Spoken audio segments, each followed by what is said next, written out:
The emergency meeting at Sterling Energy was supposed to be nothing more than a routine dress rehearsal before the highly anticipated global product launch. Everyone in the room had expected a long day filled with technical jargon, tedious presentations, and the stiff formality that always followed Olivia Sterling wherever she went. Instead, chaos erupted when the massive central generator suddenly failed, plunging the entire headquarters into darkness. The overhead lights snapped off, screens flickered and died, and for a long, breathless moment, the only sounds were startled gasps and the shuffling of chairs. The silence did not last. Senior engineers began muttering urgently, their voices colliding in frantic waves. Diagnostic tablets glowed weakly in their hands, casting eerie blue shadows over pale, anxious faces. One engineer swore under his breath. Another whispered that it would take hours to figure out what had gone wrong. Nobody dared to give Olivia Sterling, their CEO, a guarantee, and that terrified them more than the darkness itself. In the far corner of the room stood Jack Carter, a maintenance worker who had been dragged in almost as an afterthought. To most of the people in that sleek glass boardroom, he was practically invisible. He had grease stains on his hands, a tool belt around his waist, and the calm expression of someone who had spent years handling crises far worse than a blackout in Midtown Manhattan. Olivia Sterling's cold gaze landed on him. At 34 years old, she had the kind of poise that made even senators hesitate before speaking. Her blonde hair was pulled back into its usual severe bun, her tailored navy suit without a single wrinkle. To the press, she was the ice queen of renewable energy, brilliant, powerful, untouchable. But to the employees cowering in that room, she was far more intimidating than any nickname suggested. Her lips curved into a mocking smile, a slash of red lipstick in the dim light. She raised her voice, letting the words drip with disdain and challenge. "If you can fix that generator before 2 o'clock, she said, pausing for effect, "I'll kiss you right here in front of everyone. Deal?" A few of the engineers snickered nervously, exchanging glances. A CEO kissing a maintenance worker? It was absurd, scandalous, and of course, meant to humiliate. Olivia had framed the statement not as an offer, but as a cruel joke, a reminder of class, of hierarchy, of how impossible the situation was. But Jack did not flinch. He did not laugh. His broad shoulders stayed square, his brown eyes calm and steady. "I don't care about your kiss, Miss Sterling," he said, his voice low but firm, carrying effortlessly over the sudden silence. "I've got 2 girls waiting at home. My twins have their school science demonstration tonight. They've been building their project for months, and they've asked me every day if I'll be there. They need those lights to work. I'll fix your generator because it's the right thing to do, not for your deal." The room froze. The confidence in his voice, the way he spoke, as though her threat meant nothing. It unsettled even Olivia herself. She felt a flicker of something she hadn't felt in years: surprise. Jack Carter had not always been a maintenance worker. Once, he had worn a uniform and held the title of lieutenant colonel in the Army Corps of Engineers. He had been respected, decorated, and entrusted with designing power grids for forward operating bases in Afghanistan. His life had been discipline, order, and responsibility. And then, one night, all of that had ended. When Lily and Rose were only 6 months old, their mother had walked out. She had left nothing but a note on the kitchen table. "I can't do this." Jack had come home from deployment to find his daughters crying in their cribs and his world in ruins, his career gone, his marriage destroyed. The six-figure salary he had once relied upon evaporated in the face of two infants who needed him more than any battlefield ever had. The next 7 years had reshaped him entirely. Lily and Rose were his universe, identical in their big brown eyes and dimpled cheeks, but different in spirit. Lily was bold, curious, always the first to try, while Rose was thoughtful, cautious, often whispering her ideas to her sister before daring to say them aloud. Together, they made his life worth living. Every Friday, the three of them shared pizza and movies. Every Saturday, they worked on projects, birdhouses, makeshift telescopes, or sometimes simple machines made from cardboard and duct tape. And tonight was supposed to be their big night, the school's science demonstration. The twins had built a robot that could move around obstacles. Lily had handled the wiring, Rose had managed the coding, and Jack had guided them with patient, steady hands. "Daddy," Lily had said that morning, hopping from one foot to the other while trying to tie her sneakers. "You promise you'll come?" With both eyes open, he'd said, crouching down to help her with the laces. "And you'll sit in the front row so we can see you?" Rose had whispered, tugging gently at his sleeve. "I wouldn't miss it for the world," Jack had replied. And he meant it. He had meant it with every fiber of his being. But as he stared at the silent generator and the chaotic engineers, his heart sank. If he didn't step in, he would break that promise. And breaking a promise to Lily and Rose was unthinkable. Without asking for permission, Jack turned and walked out of the boardroom. He stripped off his work overshirt, leaving only a plain white t-shirt that stretched across shoulders hardened by years of physical labor. His footsteps echoed as he strode toward the generator housing, calm, steady, efficient. Inside, the situation was worse than anyone had realized. The pressure relief valve had failed, setting off a cascade of secondary shutdowns that left the entire system paralyzed. Diagnostic panels flashed incomprehensible error codes. The engineers watching via the security cameras shook their heads. "Impossible," they murmured. But Jack Carter had seen worse. He remembered the heat of Afghanistan, the sharp whistle of incoming mortar fire, the desperate cries in a field hospital running on borrowed time.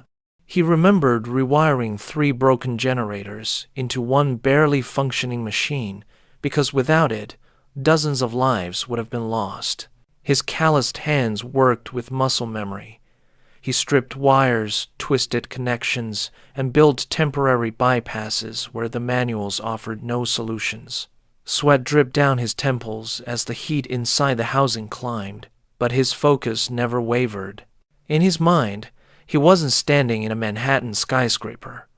He was back in a desert war zone, piecing together power so people could survive. Only now, the lives weren't soldiers or civilians. There were 2 little girls with matching ponytails and nervous smiles, waiting for their dad to sit in the front row. Meanwhile, Lily and Rose sat in their classroom, small hands folded on their laps as they waited for the demonstration to begin. Their robot sat proudly on the table, blinking its little light as if alive. Parents had already started arriving, bustling with cameras and hugs, but the twins kept glancing at the door. "Do you think he'll come?" Lily asked, softly. "He always does," Rose replied. She tried to sound certain, but her fingers twisted together. "Even when he's late." The night before, they had drawn a picture. The 3 of them standing together, holding hands with a 4th figure. The woman's face had been left blank. "That's for later," Rose had whispered. "For when Daddy finds someone who smiles at him the way we do." Lily had giggled, but her heart ached with the same wish. They wanted someone to love their dad as fiercely as he loved them. Back at Sterling Energy, Olivia watched Jack through the security feed. The engineers muttered nervously. Then, in grudging admiration, "He's creating a parallel circuit using the emergency capacitors," one whispered. "That's actually brilliant."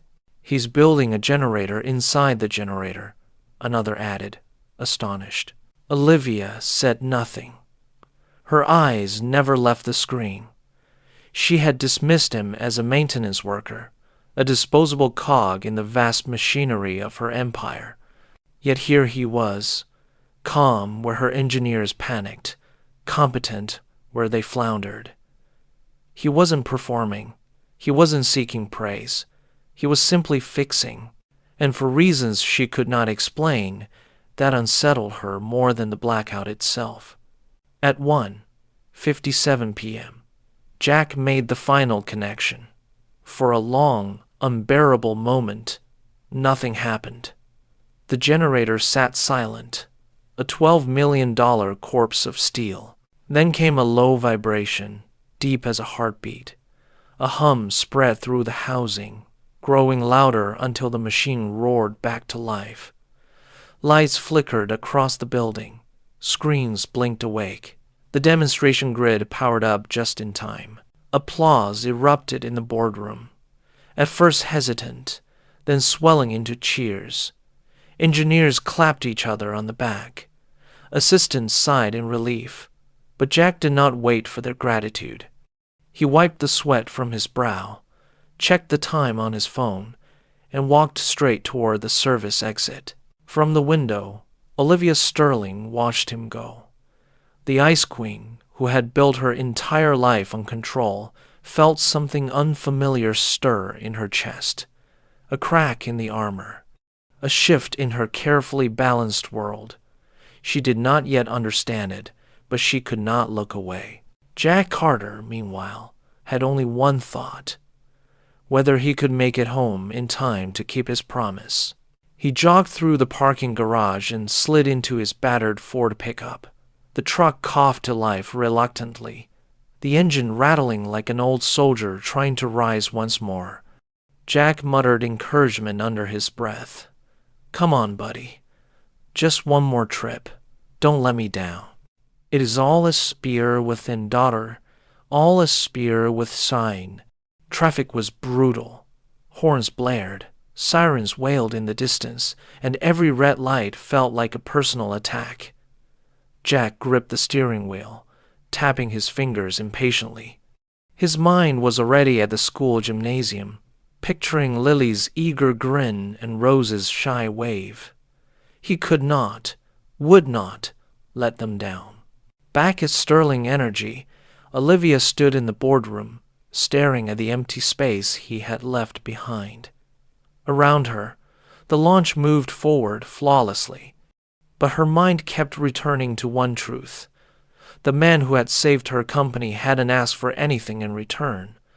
Not money, not recognition, not even the kiss she had mockingly promised.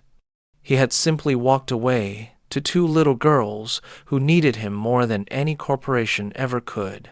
And for the first time in years, Olivia Sterling felt her heart shift. Jack's truck rattled into the school parking lot with minutes to spare. He barely had time to change into a clean shirt he had tossed onto the passenger seat earlier that morning. His hands were still stained faintly with grease, but when Lily and Rose spotted him from the doorway of the gymnasium, their squeals of delight made every sacrifice worth it. "Daddy!" Lily shouted, running across the hallway in her scuffed sneakers. "You made it!" Rose whispered, clutching his sleeve with both hands when he scooped her up. "I told you I wouldn't miss it," Jack said, kissing the tops of their heads. He breathed in the scent of crayons and shampoo, grounding himself in the only world that mattered. Inside the gym, rows of folding chairs were filled with parents, grandparents, and siblings. Tables were covered with science projects, volcanoes that sputtered with baking soda, poster boards filled with diagrams, and cardboard solar systems dangling on strings. The twins' robot sat proudly in the center of its display, blinking as though alive. When the demonstration began, the girls worked as a team. Lily pressed the buttons with the confidence of a showman, while Rose explained the coding with quiet precision. Their robot maneuvered around obstacles, wheels squeaking but steady. The crowd applauded warmly. Jack clapped the loudest, his smile so wide his cheeks ached. For that evening, nothing else mattered. Not the generator, not Olivia Sterling, not the humiliation she had tried to inflict. He was just a father in the audience, watching his daughters shine. But Olivia could not stop thinking about him. 3 days later, she found herself lingering near the maintenance wing of the building, somewhere she had never set foot before. Her heels clicked against the scuffed linoleum, utterly out of place among the smell of machine oil and the hum of vending machines. She saw him bent over an elevator panel, sleeves rolled, his jaw set in concentration. He looked up briefly, surprised to see her, then returned to his work. "Miss Sterling," he said simply, not deferential, not nervous, just calm. "I wanted to apologize," Olivia said, her voice sharper than she intended, "for what I said in the boardroom. It was unprofessional." Jack studied her for a moment, then nodded once. Apology accepted. He closed the panel and gathered his tools without further comment. Something about his composure irritated her. She was Olivia Sterling. People scrambled to impress her, to hold her attention. But Jack Carter? He simply nodded, as if she were anyone else. For reasons she could not explain, it stung. Over the next week, she noticed him more often. The way younger maintenance staff sought him out for guidance. The way he ate lunch alone, but never seemed lonely.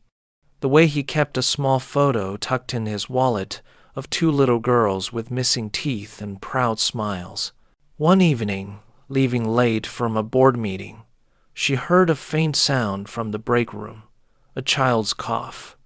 She followed it and found Jack sitting on a worn couch, holding one of his twins in his lap. Rose, her cheeks flushed with fever, clung to a stuffed rabbit. Lily dozed beside them, her head resting against Jack's shoulder. "You brought them here?"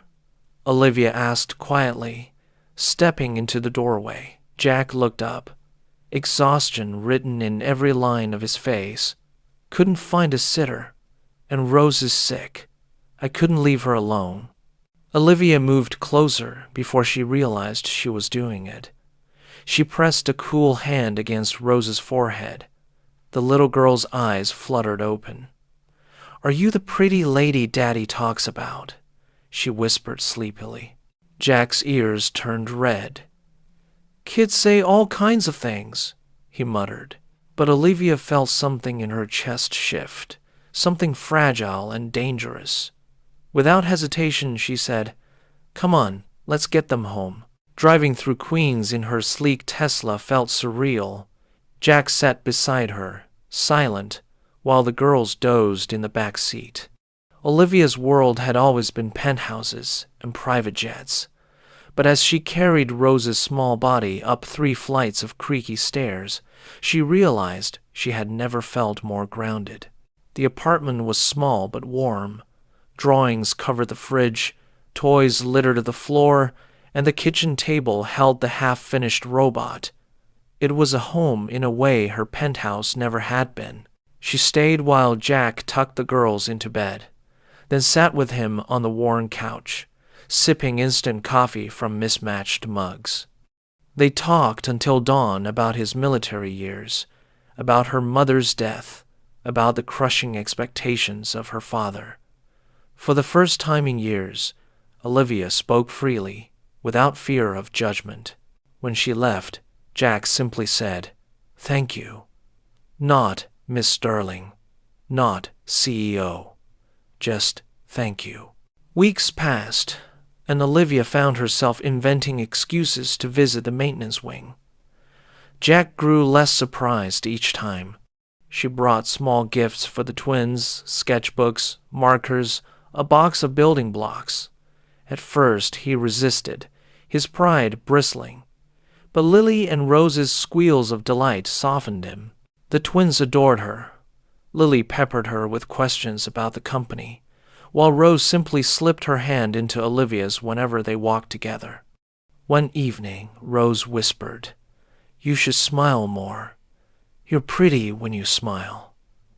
Olivia nearly cried, but not everyone was pleased. Arthur Sterling, Olivia's father, noticed the change in her.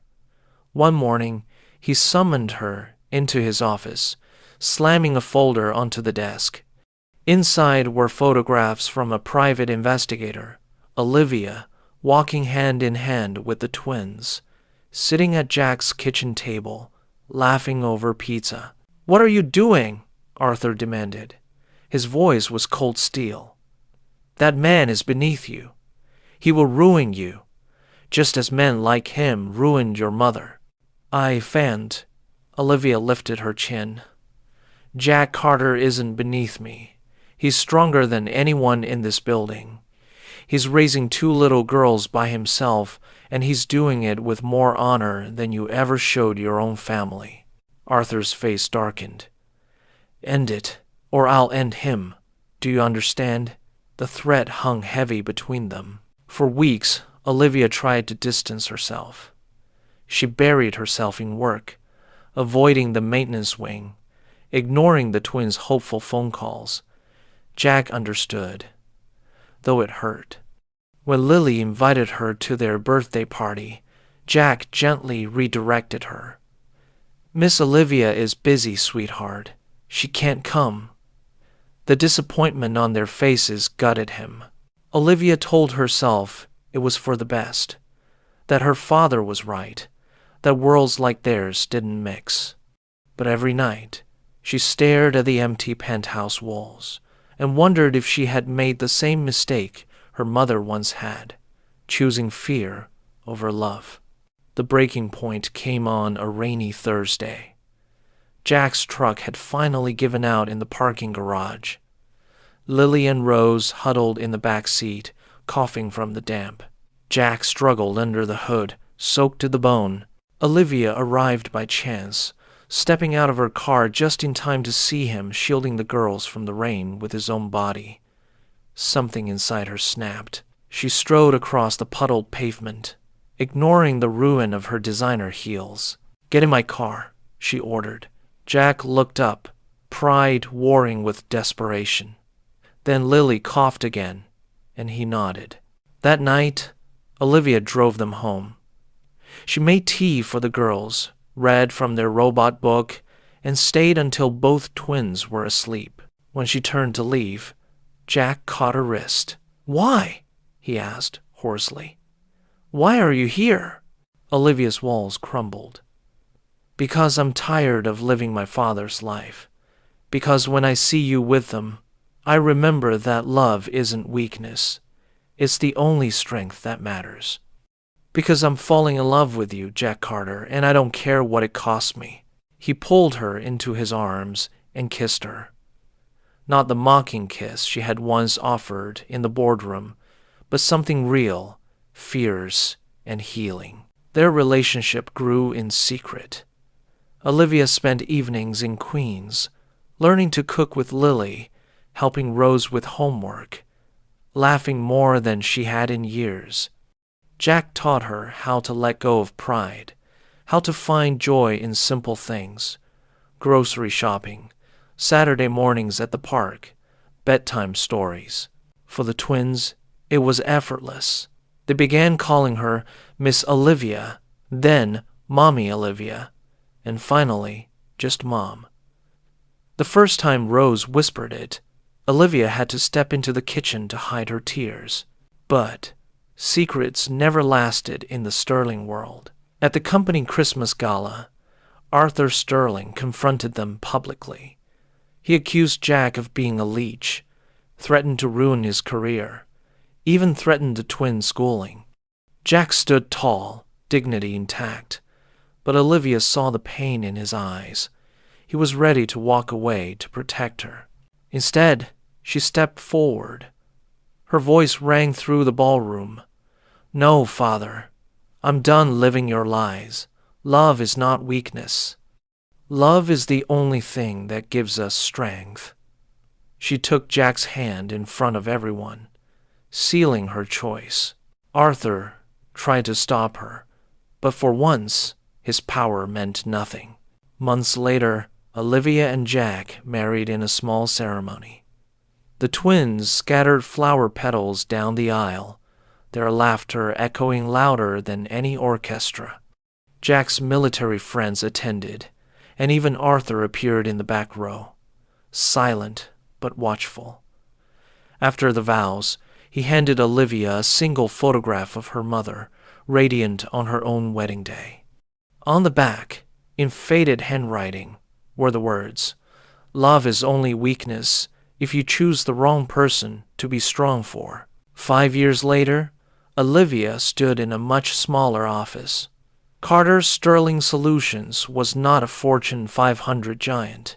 It was a modest firm dedicated to bringing renewable energy to low-income communities. But it was theirs. Jack handled the technical side, Olivia the business. The twins, now 12, had just won a state robotics competition with a machine that could find new paths when blocked. That night, the four of them sat around the dinner table, eating pizza as always. Lily raised her soda. "To Mom and Dad," she said, "for teaching us that when something's broken, you don't throw it away. You fix it together." Olivia reached for Jack's hand under the table. He squeezed it back, and for the first time in her life, she felt whole.